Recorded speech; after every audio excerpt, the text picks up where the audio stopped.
Hello tout le monde et bienvenue aujourd'hui pour une nouvelle vidéo sur The Division. Aujourd'hui je vous propose l'incursion en solo. Alors c'est pas une tentative, c'est une réussite, il y a pas de suspense, je vous fais pas un faux suspense. Donc cette petite Falcon Lost en solo sera en mode difficile. Je vais parler rapidement des modalités, comment je vais vous présenter la vidéo.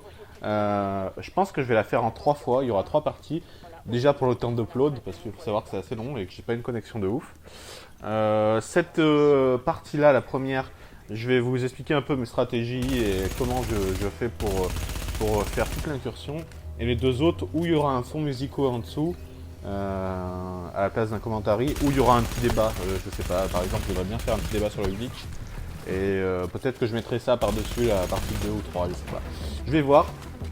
Donc dites-moi dans les commentaires s'il y en a qui sont intéressés par un débat ou si vous préférez de la musique. S'il y en a qui veulent répondre, c'est cool. Du coup, cette Falcon 9 en solo, ça s'est plutôt assez bien passé. J'ai pas eu de grosses difficultés sauf au dernier moment, mais ça vous le verrez.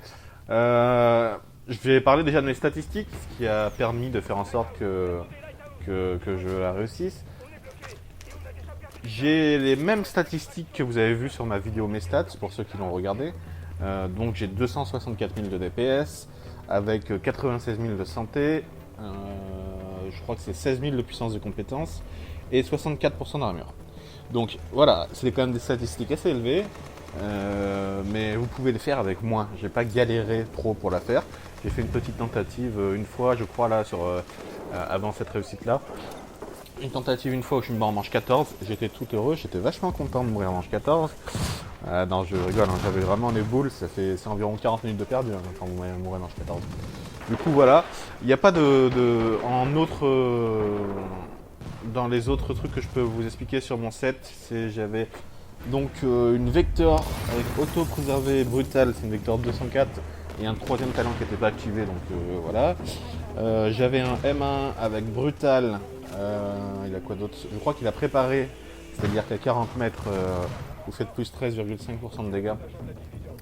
Et un troisième talent qui n'était pas activé non plus. Donc ça, c'est mes deux armes avec lesquelles j'ai fait cette incursion. D'habitude, je joue avec une Augue, mais pour quand vous faites des petits défis en solo comme ça, quand vous faites du PvE, auto-préservé, c'est vraiment pas dégueulasse parce que dès que vous faites un critique à 100 000 par exemple avec votre mitraillette, boum, vous reprenez 3000 points de vie. Donc voilà, auto-préservé, c'est assez utile pour ce genre de mission. Ça vous permet d'économiser vos kits de soins qui sont quand même très utiles. Vous verrez surtout à la fin de la vidéo, moi je trouve ça bien de... Enfin, ça m'a sauvé la vie, il me restait un kit de soins à manche 15 quoi, voilà. Du coup, on va parler un peu des stratégies et de comment j'ai mis ça en place. Alors tout d'abord, les grosses difficultés du jeu, c'est surtout cette grosse bombe que le tank lance. Elle a mille et une façons de vous tuer celle-là. C'est-à-dire que quoi qu'il arrive, elle one-shot. Il n'y a pas de... Vous n'avez pas un rappel ou quoi que ce soit. La bombe vous touche. Elle a un rayon gigantesque en plus, cette bombe. La bombe vous touche, elle vous one-shot. Donc c'est pour ça que je vais prendre toutes les précautions du monde. Que vous allez me voir des fois faire un petit aller-retour juste pour aller me cacher ou quoi que ce soit. C'est vraiment... Cette bombe, c'est le principal obstacle à votre réussite sur cette mission en solo. Vous allez pouvoir vous faire électrifier par exemple par les drones électriques, là, les petits drones bleus. Et cette bombe va venir vous tuer. Vous allez vous faire électrifier des fois par un pont et cette bombe va venir vous tuer. Elle a mille et une façons de vous tuer, cette bombe. Elle va trouver aussi des... J'ai fait la mission complètement dans la fosse et elle trouve quand même le moyen des fois de trouver des angles de dingue. Alors là vous le verrez pas là, mais sur la partie d'avant, quand je suis mort en manche 14, je suis mort de la bombe dans l'escalier et je vous avoue que j'avais les boules. Il y a aussi d'autres petites choses qui sont d'autres petites difficultés. Hein. Les pompes, les pompes, il y a plusieurs manches où ils viennent. La manche 1 où il y en a 4, la manche 4 où il y en a 6. Après, toutes les autres manches, c'est 4 au maximum. Je crois que c'est manche 8, 12 ou 14, je crois, des choses comme ça. Donc voilà, les pompes sont assez agressifs et font un peu mal. Si vous n'avez pas de chance, ils viennent tous les 4 en même temps sans vous laisser de répit, 2 à droite, 2 à gauche. Et là, c'est un peu dur à gérer. Si ça se déroule à peu près normalement, vous pouvez les fumer assez tranquillement, entre guillemets, 2 par 2, et ça sera super. Juste faire attention à cette manche 4 qui est un peu compliquée avec 6 pompes. Faut pas se faire déborder, voilà. Ça, c'est les 2 grosses difficultés que je donnerais. C'est vraiment cette bombe et ces pompes qui font très très mal. Autre petite difficulté, autre ennemi un peu chiant à gérer quand vous faites cette incursion difficile, c'est ce que j'appelle moi les commandants. Alors je ne sais pas quel nom ils ont habituellement. Vous savez, ils ont une sorte de petite une petite étoile. Et en dessous, il y a 2 barres parallèles. Ce sont des ennemis élites. Ils peuvent poser des tourelles, ils peuvent lancer des mines téléguidées, et ils ont une sorte de pompe à longue distance. Je trouve que ça, ils font assez mal. Ce sont des ennemis un peu chiants à tuer. Donc ceux-là, je vous conseille de les fumer correctement, de pas trop les laisser longtemps s'ils sont près de vous, s'ils peuvent vous mettre en danger une fois que vous êtes low life. Donc voilà, déjà rien que ça, c'est déjà, vous avez déjà 3 ennemis là, la bombe, les pompes et les commandants qui sont un peu chiants. Le reste c'est des grenadiers. Alors les grenadiers sérieusement ils sont très faibles, vous n'avez pas de souci à vous faire des grenadiers. Les drones rouges, bon, ils se détruisent en 2 secondes, ils font pas beaucoup de dégâts. Les drones bleus, j'en ai parlé, ils vous électrifient, c'est juste la partie chiante. Mais sinon, voilà, vous pouvez les tuer assez vite aussi. Il reste aussi les mitrailleuses, qui sont des mitrailleuses, je crois qu'il n'y en a qu'une seule qui est élite. Les autres sont des mitrailleuses violettes. Donc ceux-là, c'est pas des ennemis non plus très compliqués. Ils ont un pattern assez simple. Quand ils vous voient qu'ils sont détectés, ils se mettent en mode tourelle entre guillemets, c'est-à-dire qu'ils se mettent à genoux avec leur mitrailleuse jaune. Et là, en général, vous avez déjà le temps de leur mettre 2, 3, 4 balles et de les tirer, de les fumer assez vite.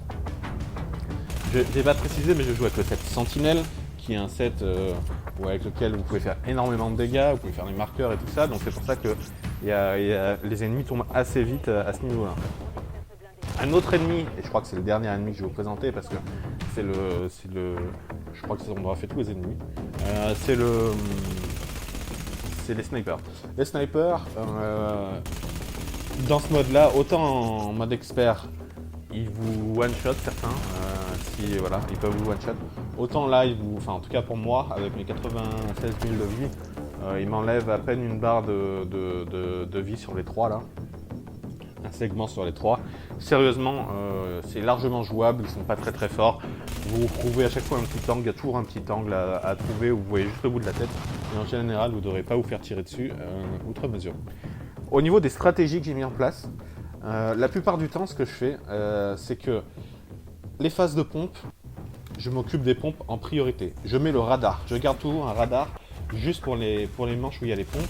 C'est-à-dire que, imaginons que ce soit manche 3, je sais que manche 4 il y a les pompes. S'il reste 3 ou 4 ennemis à tuer, je n'utilise pas mon radar. Je veux le garder pour le début de la manche. Comme ça, je peux identifier d'où arrivent les pompes. C'est ça qui est super important, c'est de ne pas se faire avoir. Il ne faut pas se faire prendre dans le dos par 3 pompes, sinon ça va vraiment picoter et vous allez vraiment sentir que c'est compliqué à réussir cette manche. C'est juste ça, savoir, mettez votre radar, vous allez avoir l'approba et le dégât critique en plus. Vous allez aussi pouvoir savoir d'où ils viennent, leur faire un petit traquenard ou quoi que ce soit. Si vous faites pas assez de dégâts, si vous trouvez que vous avez, je sais pas, 180 000 de DPS par exemple, et vous avez quand même envie de tenter cette incursion en solo, c'est largement jouable, il n'y a pas de souci. Seulement, essayez de penser à utiliser tout à votre avantage.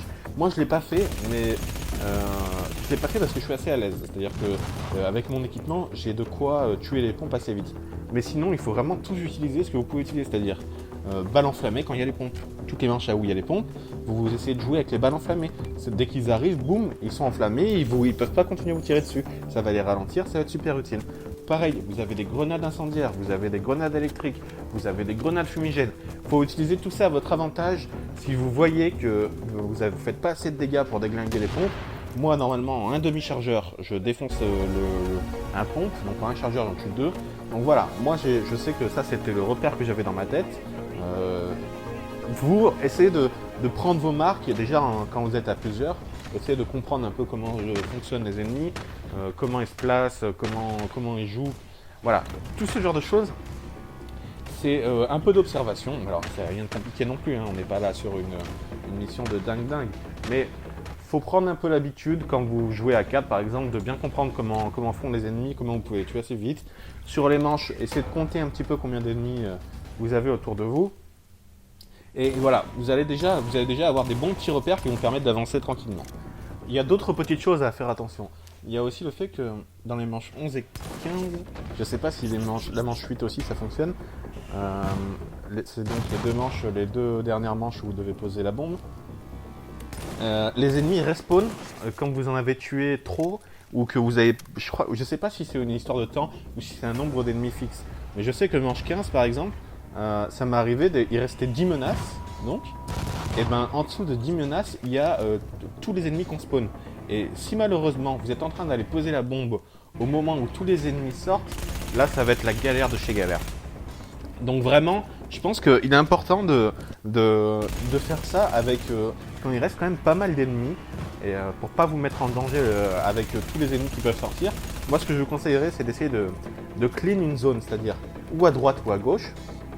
Parce que pour poser, moi ce que je fais c'est que je clean un côté, donc par exemple côté droit, je tue le plus d'ennemis possible côté droit, en tout cas tous ceux qui sont dangereux. À gauche c'est pareil, s'il y a des pompes snipers en priorité, ceux-là on les dégage parce qu'ils font plus de dégâts que les autres. Donc voilà, en priorité on clean une zone et après on va désactiver une tourelle avec le petit machin. On met le pouvoir bleu pour aller jusqu'au tank et on peut comme ça être à peu près tranquille pour pouvoir poser cette bombe. Et là, ce qui arrive des fois, il y a un petit bug, des fois les tourelles vous empêchent de poser.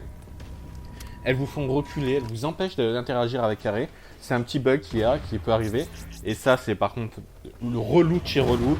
À mon avis, ça m'aurait fait péter un câble si j'étais mort à cause de ça à un moment dans la mission. Parce que c'est vraiment juste un petit bug. Il y a des fois où vous faites carré, vous êtes à côté du tank, il n'y a pas de raison que ça marche pas. Et les tourelles, vous avez l'impression qu'elles empêchent l'interaction avec le tank. Et c'est vraiment très très chiant. Donc voilà. Pour vraiment les conseils sur ces manches-là, 11 et 15, ne tardez pas trop à les poser. Tuez les ennemis les plus dangereux. Donc voilà, les pompes, de toute façon de base, c'est la première chose que vous devez tuer. Les snipers, vous les tuez juste avant de partir. Une fois que vous avez ramassé la bombe. Pareil, la bombe, tuez pas le mec qui a la bombe trop près des tourelles. Sinon vous allez galérer à aller récupérer la bombe et les tourelles vont tirer dessus. Quand les tourelles elles vous tirent dessus, souvent elles vous font chanceler. Et pour peu que le tank qui vous tire la bombe en même temps, avec le chancellement, vous aurez du mal à l'éviter. Et voilà, c'est aussi des morts cons qu'il peut y avoir à cause de ça. Voilà. C'est plein de petits trucs à se mettre dans sa tête, plein de petits réflexes à avoir. Vous les avez quand vous jouez, quand vous avez fait l'incursion assez souvent. On clean un côté, on va poser la bombe et on attend surtout pas qu'il y ait genre 2 ennemis pour aller poser dans les manches 11 et 15. Sinon ils vont tous respawn et ils vont respawn sur vos gueules. Et là vous allez avoir la déception de votre vie. Ça va être très très chiant. Moi vous allez voir que manche 15, j'y vais alors qu'il reste encore pas mal d'ennemis. Et je passe à rien de mourir. Mais si j'avais attendu que tous les ennemis respawn, ça aurait été encore beaucoup plus compliqué je pense. Donc vraiment voilà. Ça c'était le dernier conseil que je pouvais vous donner. On arrive bientôt sur la fin, je vais vous expliquer juste pourquoi moi j'ai fait ça. Déjà, il y a plusieurs... Je vous conseille de le faire, c'est-à-dire que je vous conseille d'essayer parce que c'est vachement agréable de faire des petites tentatives solo comme ça. Moi je me souviens que je m'amusais à faire des missions experts aussi. Je trouve ça cool à faire, c'est-à-dire que déjà ça peut vous donner un petit...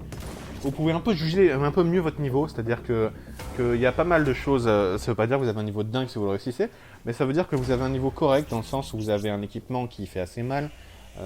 Après que vous arrivez à gérer plusieurs ennemis de suite des fois et des petites situations de mini-crise. Voilà, c'est des choses qui sont agréables à savoir, c'est-à-dire si vous allez y arriver. Les petits défis perso comme ça aussi, moi j'ai toujours bien aimé, donc voilà. Je suis le genre de garçon à vouloir faire ce genre de choses, ça m'amuse de faire ce genre de choses. J'aimerais tenter l'expert, comme je vous avais mis une fois dans la vidéo, dans mes conseils pour l'incursion expert. Il y a un mec qui a réussi à la faire tout seul. J'ai aucun de mes potes qui a réussi à la faire tout seul. Je pense même pas avoir le niveau encore pour la faire tout seul. C'est-à-dire que il s'est fait un petit stuff aux petits oignons, le mec qui l'a fait tout seul. Vraiment avec des dégâts sur élite, voilà, il a été ultra bon. Il avait très très bien géré son truc, il avait les timings, il avait tout, il était monstrueux. Et j'aimerais pouvoir essayer, je vais bientôt la tenter, je pense. Faut juste que je me craque un stuff accès PVE, parce que là j'ai fait mon stuff. Là mon stuff c'est un stuff PVP, hein, c'est pas du tout un stuff PVE. Sauf que là pour la mission en expert, ça sera quasi obligatoire le stuff PVE. Donc voilà, je pense que c'est mon petit prochain défi que j'essaierai de faire. Et puis voilà. Je vais vous dire au revoir, à bientôt, merci de m'avoir écouté, et puis on se retrouve pour une prochaine vidéo très bientôt.